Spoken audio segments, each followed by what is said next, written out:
Bismillah, bismillah, bismillah. Bismillah. Неше жобада жинап қалды. Міндетті түрде өшіресіз, болмаса неғып кетеді. Болды, әдем. Бисмилlah.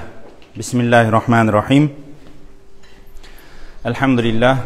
Вассалату вассаламу аля расулиллахи амма бa'д. Ассаламу алейкум ва рахматуллахи ва баракатуху, құрметті жақсылар. Бүгін тағы да бір қуанышымен бөліскім келеді. Әлбетте бұл қуаныш баршамыздың қуанышымыз ғой. Сол үшін шамамыз жеткенше әйтеуір тағы да бір қуанышымыз бар. Бір жігітіміз Құран бітірді. Енді бұндай қуаныш жазға шейін бітіре беретін шығар, бір 20 бала дайын тұр, Құда қаласа. Біртіндеп осылай шыға береді. Иншалла Құран бітіріп жатыр. Бір бітірді.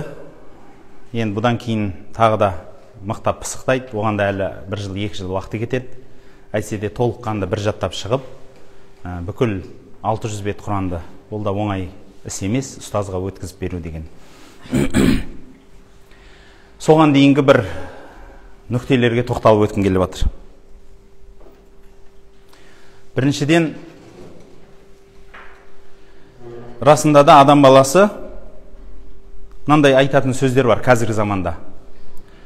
Осыны бір не нәрсені жақсы көресің, соны істемейсің ба десе, немесе бір өзің бақытты болғың келіп тұр ғой, немесе бір үлкен бір мақсат қойып тұрсың, соны істемейсің ба десе, оған менің ақшам болмай тұр, уақытым болмай тұр, көктемде істеймін, Құдай қаласа, күзде істеймін, жазда істеймін, Құдай қаласа, сәл денсаулығымды реттеп алайын, Құдай қаласа, бір сәл бір істерімді дұрыстап алайын, немесе қазір қолайсыздау болып тұр, кейінірек істеймін, сәл аздап жалқауланып тұрмын, мазам болмай тұр, немесе басқа сылтаулар айтылады. Қандай да бір алға мақсат қоясыз, қандай да бір нәрсені қоясыз алға, бір үлкен бір жетістікті. Соған міндетті түрде сылтау айтасыз. Неше түрлі. Немесе біреулер айтады, сигаретімді тастайын, мен осынды шегіп болайын, сосын тастайын. Немесе біреулер айтады, намаз оқымайсың ба десе, болды, Құдай қаласа, 40-қа жетіп алайын, намаз оқимын. 60-қа жетіп алайын, намаз оқимын. Немесе ертең, келесі апта, алдағы жұмада, осындай сылтауларменен неше түрлі айтады. Бірақ бұның бәрі сылтау. Ол адам ешқашан бастамайды. Өйткені бұл жалқаулық. Адам алға мақсат қойған екен. Сол мақсатқа жетуге және сол адамның арасындағы нәрсе ешқашан қолайлы, бір нанға жаққан сармайдай бір әдемі болып кетпейді. Мысалы, Құран жаттамайсың ба десе, жасым кеп тұр, басым істемейді, тілім келмейді. Немесе ертең тағы да оқып тастаймын, қалған оқуын ертең жеткізіп алам, ар күні жеткізіп алам, оны келесі жолы тағы да бұдан да күшті қылып тапсырам. Бұның барлығы өтірік сылтаулар. Бұның бәрі жалқаулықтың сылтауы ғана. Бұл ешқашан шынайылыққа келмейді. Негізі 100% уақиғаның соның ішінде бір 2%, 1% ғана мүмкін бір қандай да бір үлкен сылтауға кеп қалар. Қалған нәрсенің барлығы, 99%-ның барлығы жай ғана орыс тілінде отмазка дейміз ғой, сылтау. Одан басқа еш нәрсе емес. Құранды жаттап жатыр жігіттер, қыздарымыз. 30 пара Құран бастан аяқ жаттап шығуға болады. Бұдан да тез жаттауға болады. Бұдан да пысық, мықты жаттауға болады. Ал не нәрсе жаттатпады десе, тағы сылтау айтамыз. Негізі ана жерде тілім келмей қалды, ана жерде ұйықтап қалдым, ана жерде мынандай қалдым. Не нәрсе бұл? Сылтау. Сіздің жетістікке жеткізбейтін 2 үлкен жауыңыз бар. 2 үлкен жауыңыз бар. Сол жауыңызды біліп алыңыз. Сол жауыңызды танып алыңыз. Бірінші жау комфорт іздеу, рахат іздеу. Сізге ешқашан рахат болмайды, мақсатқа қарай жол жүрген кезде. Ешқашан рахат болмайды. Сізге біз рахат жаратып берсек те рахат болмайды. Міндетті түрде бір нәрсе жетпей тұрады.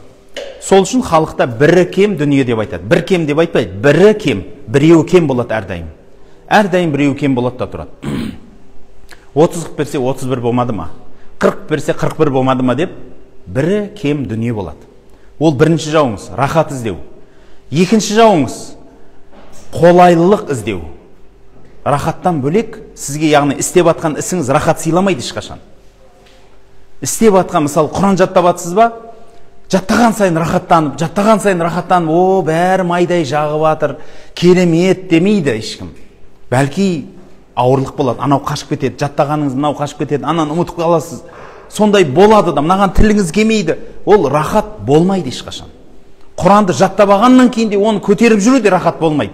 Ойламай қойыңыз, Құран жаттап алды, о, шіркін-ай, болған рахат. Ешқандай да рахат емес. Бәлки жауапкершілік. Айтамыз ғой біз, бір адам чемпион болады.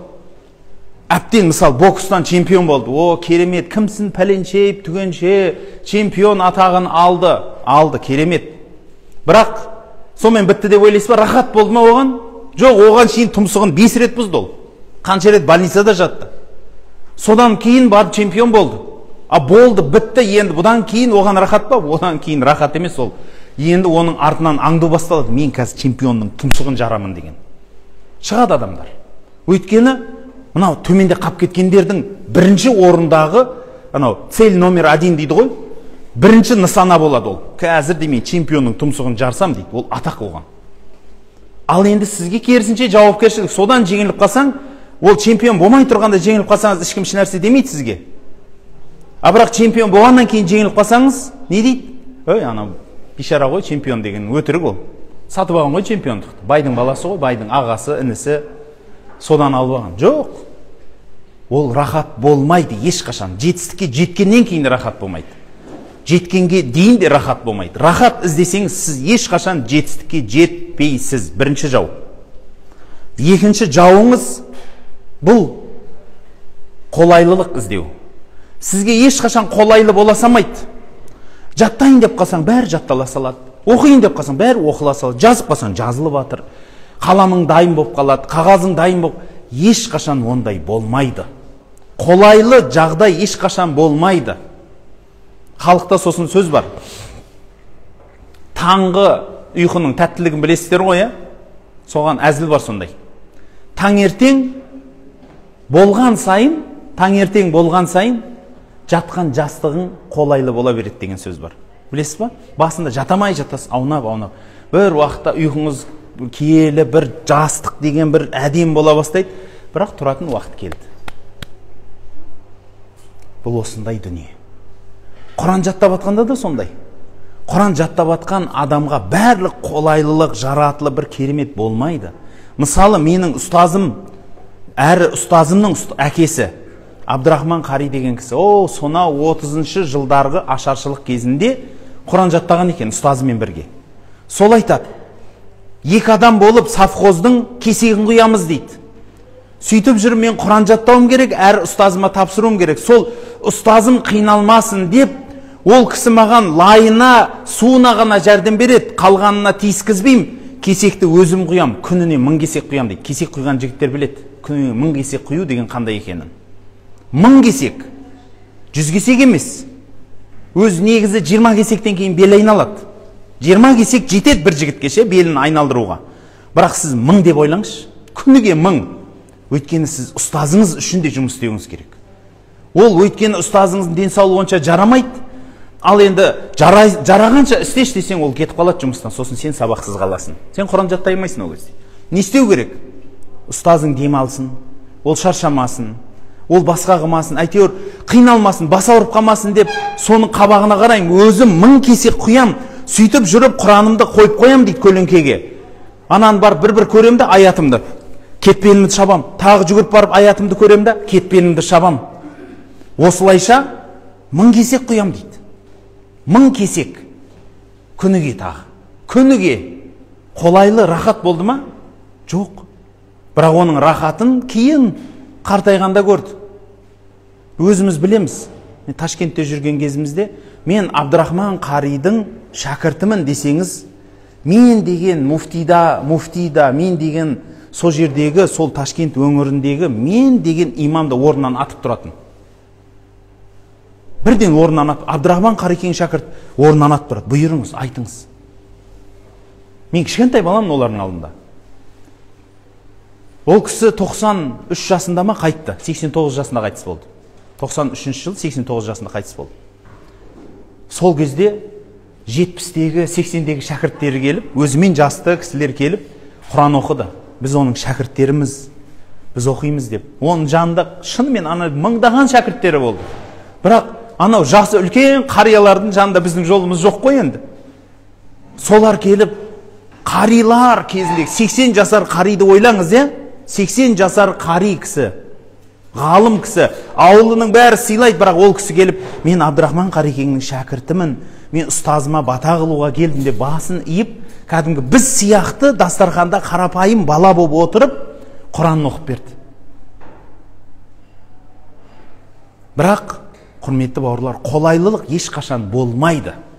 Келмейді қолайлылық. Ешқашан біріне бір ұйқаспайды. Ол мүмкін Алла тағала бір нәрсені тез болдырып жіберем десе, жолыңыз болып кетеді. Шүкір айтасыз ондай кезде. Бірақ әрдайым сондай бола бере ма? 30 пара Құран жаттаған қайсы бір адамнан сұраңызшы. Мысалы, өз басымыздағы сол 90-шы жылдары оқыдық, Құран жаттап жүрдік, білім оқитынбыз. Кейбір кездерде шынымен-ақ қатқан нанды көршілерден сұрап алып кеп, жерге нанымыз жоқ. Көршілерден сұрап алып келіп, балғамен сындырып жеген күндер болды. Кәдімгі балғамен сындырып жейміз. Бір кереметтей жерде жоқ жатып оқитын, біреудің гаражына барып жатамыз. Биіктігі 9 метр, кәдімгі совхоздың гаражы. 9 метр биіктікте тұр. Кәдімгі үлкен ангардың бір бұрышы. Ол жылымайды, ешқашан оған қанша от жақсаң да. Сондай бір дәуірлерде адамдар оқыды. Мен неше адамның оқығандарын көрем. Біреулер қайыр сұрап оқыған. Бір қари жігіт айтады, мен қайыр сұрап жүріп оқыдым дейді. Ұстазым кедей дейді. Ол мал табу керек дейді. Мені әкем үйіне апарып тастаған, әкем бір нәрсе тиын береді дейді ол ұстазға. Ол ұстаздың бала шағасы көп дейді. Бір 15 баласы бар дейді. 3 әйелі бар, 15 бала шағасы бар дейді. Зорға бағып күнін көріп отыр. Ол енді әкем оған ақша бермесе, ол үйінде отырмайды дейді. Біреудің жұмысын істеп кетіп қалады дейді. Сол үйінде менің балама сабақ берсінші деп, осы 2 сағатқа, 1 сағатқа отырыңызшы менің балама деп ақша беріп кетеді дейді. Одан кейін сол ақшаны алғаннан кейін сол 1 сағат отырып, мен сабағым тыңдайды да орнынан тұрып жұмыс істеуге кетеді дейді.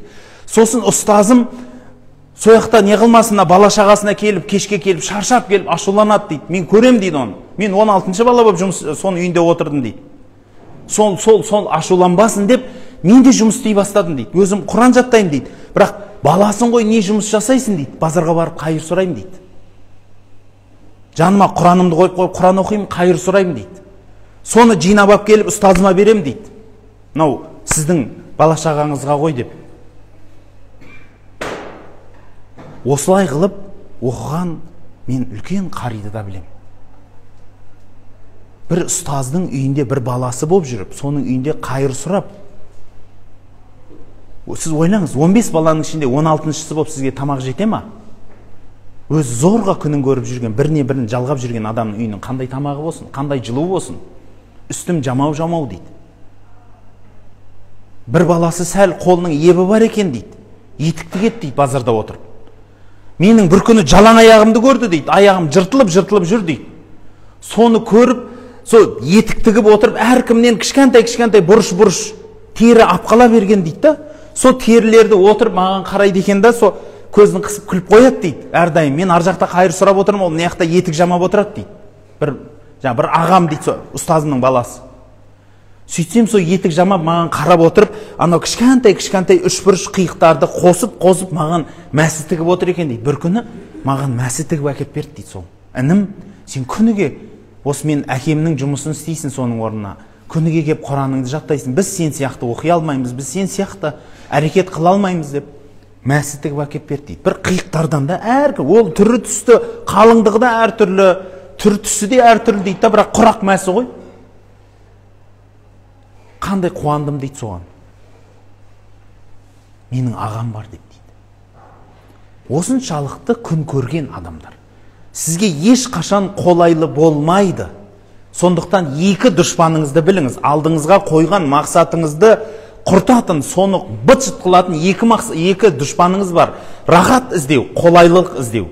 Сізге ешқашан рахат болмайды ол жұмысты істеп атқанда. Сіз ойламаңыз, ана психологияда айтады, өзің жақсы көрген жұмысты істе дейді. Ал енді не жұмысты жақсы көрейін деп жүріп біреулер жұмысынан шығып кетеді екен.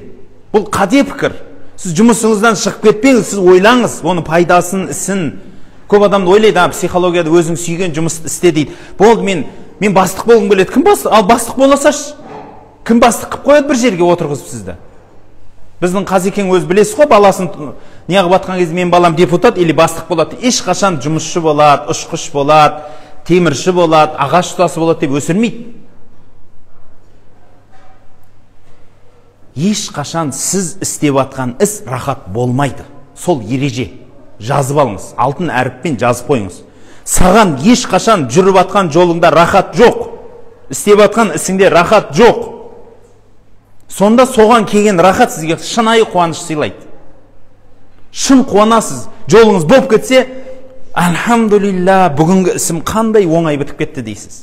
Шын қуаныш болады. Ал болмаса, ана рахат іздеп жүргенде не бір оңай істер келсе де, ой, еш нәрсе қылмайды, ой, қойш, ой, боп қалды ғой әшейін деп, не бір жылауықтарды көргенбіз. Бірақ сол жылауықтың бәрін құрту үшін жазбаңыз ереже. Сізге ешқашан рахат болмайды.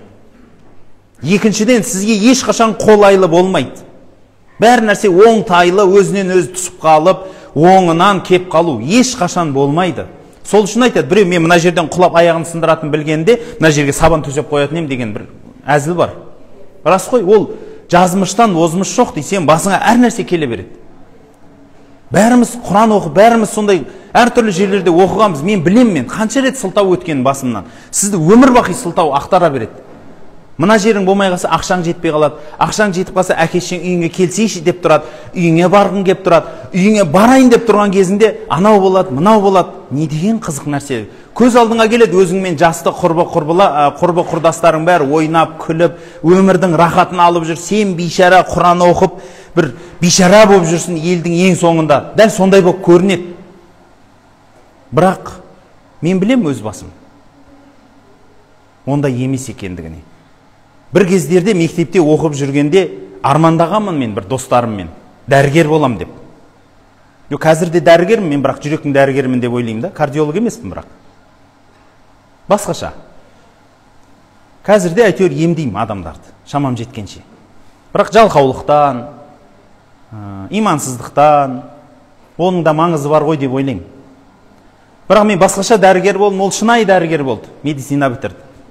Сөйтіп бір күні мен кесем айтады, әлде кеш емес қой, жассын, тағы да бір оқып алсай дейді. Ол біліп тұр, расында да 8 тіл білем өз басым. Тағы тіл көп үйренгім келеді, мысалы. Көп ананы да білгім келеді, мынаны да білгім келеді. Оқыған кітабым көп, сан түрлі саланы түрте бергім келеді. Техника жақсы көрем, шұқи берем. Рас, мысалы бір машина сатып алдым, мотор жинадым. Интернеттен ұстап алып ше, сөйтіп моторист ұстанып кеп көрсетсем, сен кімге жинаттың дейді да.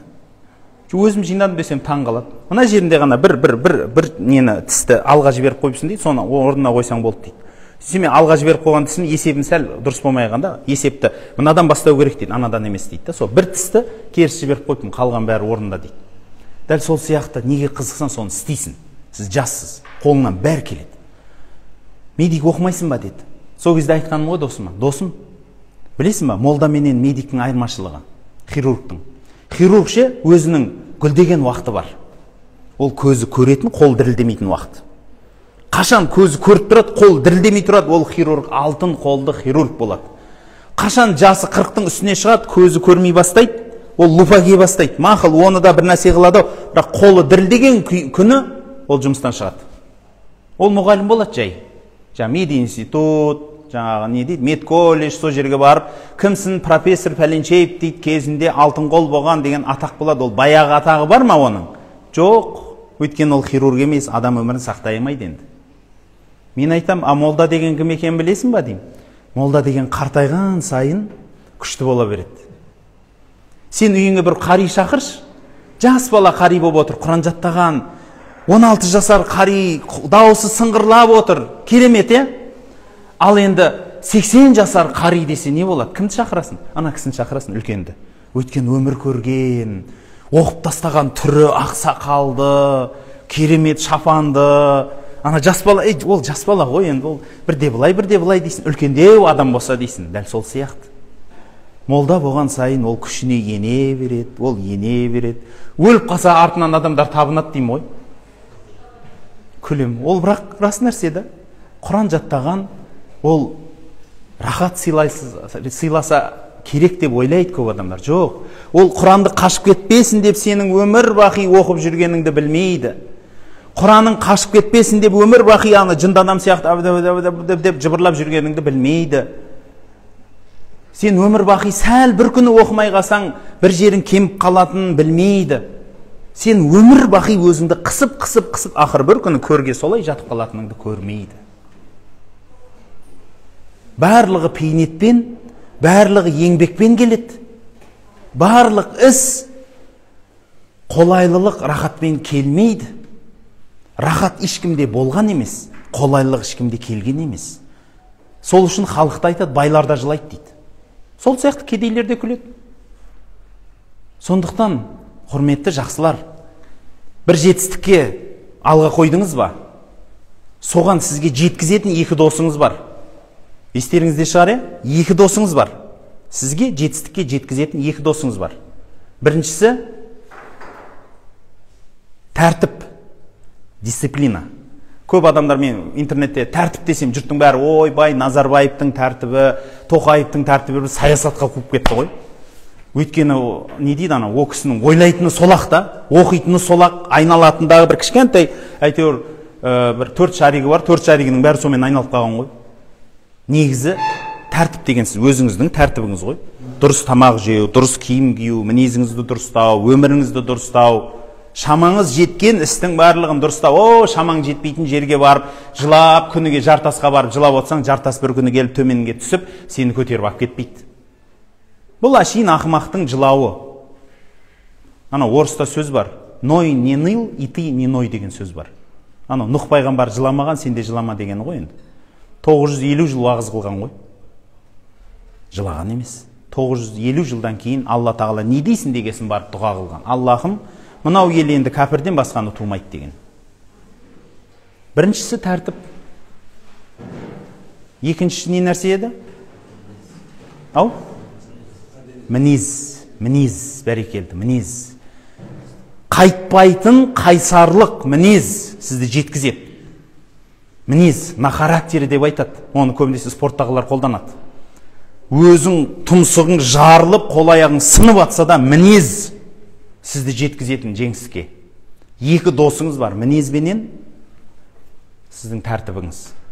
Екі дұшпаныңыз бар, сізді жоқ қылатын. Ол біріншісі рахат іздеу, екіншісі қолайлық іздеу. Осы нәрседен құтылсаңыз, ана екі нәрсені ұстансаңыз, сіз бұзбайтын қамал жоқ. Әлемде сіз бұзбайтын қамал жоқ. Сіз ұстанбайтын ұстаным жоқ. Сіз жетпейтін жетістік жоқ. Ал егер сол екеуінен айырылсаңыз, ана екі дұшпанды дос қылсаңыз, сіз ешқашан еш нәрсеге жетпейсіз. Жетіп қалған күннің өзінде Алла тағала мә ала қойшы бейшарау десе де жылайсыз сол күні де. Ой, бұл емес еді менің іздегенім, бұл еш нәрсе емес, бұл өзінен өзі болып қалды, мен анау өттіп, одан сайын анау мұрныңыздан үлкен-үлкен шариктер шығып тұрып жылайсыз бәрібір. Өйткені ол адам жетістікке қадірін білмейді, қуана білмейді, жетістіктің дәмін көрген жоқ. Ол кілең рахат іздеді, қолайлылық іздеді, дұшпанның жанында өмір сүрді. Көп айтсам кешірім сұраймын. Құрметті жақсылар, Құранды жаттау оңай емес. Оны жаттап бір жетістікке жеткен жігітіміз бар. Қарсы алайық, иншалла. Осы бауырымыздың белін буып, Алла тағала көпшіліктен бір бата алғымыз кеп тұр. Иншалла Құранды бір бітіріп алды. Енді тіл көзден Алла сақтасын, Құранды толығымен көтеріп, соған өмір бақи амал қылатын. Соны қолына жалау қылып, сол жалаумен бірге қияметте тұратын азаматтардан қылсын деп дұға қыламыз. Бисмиллахир-рахманир-рахим. Я Раббым Аллахым, барлық біліп білмеген үлкен де кіші де күнәларымыз кешіргейсін. Я Раббым Аллахым, өзіңе, өзіңнің ұлылығыңдай, өзіңнің құдіретіңнің кереметтігіндей, кеңдігіндей, патшалығыңның ұлылығындай мақтаулар болсын. және сенің ең соңғы пайғамбарың Мұхаммад Мұстафа саллаллаху алейхи уассаламға, оның жанұясына, оның соңынан ерген қияметке шейінгі әрбір жанға салауат сәлемдер болсын. Раббым Аллахым, осы пендең өзіңнің Құраныңды жаттап бір бітіріп шықты. Аллахым, енді қалған жолында өзің жеңілдігін жеңілеткейсін. Жанына сабырлық беріп, сол жаттаған ісіне амал қылуды нәсіп еткейсін. Я Аллахым, сен жеңіл қылған нәрсе жеңіл, ауырған нәрсе ауыр болады. Я Раббым Аллахым, осы Құранын өмірінде жолдас, қияметті шапағатшы қылғайсың. Я Раббым Аллахым, соған өмір бақи амал қылатын, ата-анасына алтын тәж кигізетін жандардан қылғайсың. Аллахумма салли аля саййидина Мұхаммадин ва алейхи ва сахбихи ва саллим би рахматика я архамар рахимин. Аллахым тіл көзден бәле-желеден өзі аман қылсын балапан. Жақсы, иншалла. Біздің ережеміздегідей әмиян, енді ол әмиянды көбінесе айтпаймыз, ішінде әмиян бар, қазақша әдем ою бар, бірақ белдікті айтамыз. Өйткені жігітке бірінші орында белдік керек, белің мекен болсын, беліңді босатпа, мықты бол, анамнауға салбырама, сылтау айтпа, иншалла. Аллахым жеңісіңнен айырмасын. Ал құрметті жақсылар, жақсылықта жолғайық, баршаңызға осындай ұл қыз немерелер сыйласын. Медресемізге кішкентай бір 4-5 адамға ас беріп, осындай бір ісімізді белгілеп жатыр екенбіз, қуанышымызбен бөлісіп жатырмыз. Және ең соңғы айтатын тағы нәрсем, медресеміздің бірінші қабаты бітті, қыздар медресесінің төбесіне плита қойылып жатыр. Екінші қабатына қарай бетоншыларымыз өріп бастап жатыр. Қалақшыларымыз келіп бірінші қабаттарды қалауды бастап қойған. Оның жанында енді тағы да бетоншыларымыз келіп, спорт залымыздың табанын құюға адам жиналып келіп қалып жатыр. Ертең ар күндері табанын қазып құямыз деген ниетіміз бар. Сондықтан спорт залға кімде-кім осы қарилар, Құран жаттап жатқан азаматтар кішкентай бойын сергітсін. Кішкентай болса да әйтеуір футбол, волейболын ойнап, сосын барып Құран жаттауға жаңа қарқынмен барсын деген азаматтар болса, солардан сұрайтынымыз, Алла тағала сіздерге де жәрдем берсін. Бір қандай да бір тиыныңыз болсын, 10 тиыныңыз болсын аударсаңыз, иншалла қияметте оны 700 есеге шейін сауаптан алып аласыздар. Иншалла Құран жаттап жатқан жерге берген сыйлықтарыңыз міндетті түрде өзіңізге, ата бабаңызға Құран есебінде де қайтады бұл дүниеде. Сондықтан әйтеуір айырылмайтын бір жақсылыққа қарай ақша маған қызмет етіп тұрсын деген азаматтар болса, құба-құп иншалла жасаған амалдарыңызды қарсы аламыз. Медресемізге кішкентай да бір көмек берем деген азаматтар болса, Алла қабыл етсін соларды. Сауда саламат болыңыз. Ассаламу алейкум ва рахматуллахи ва баракатух.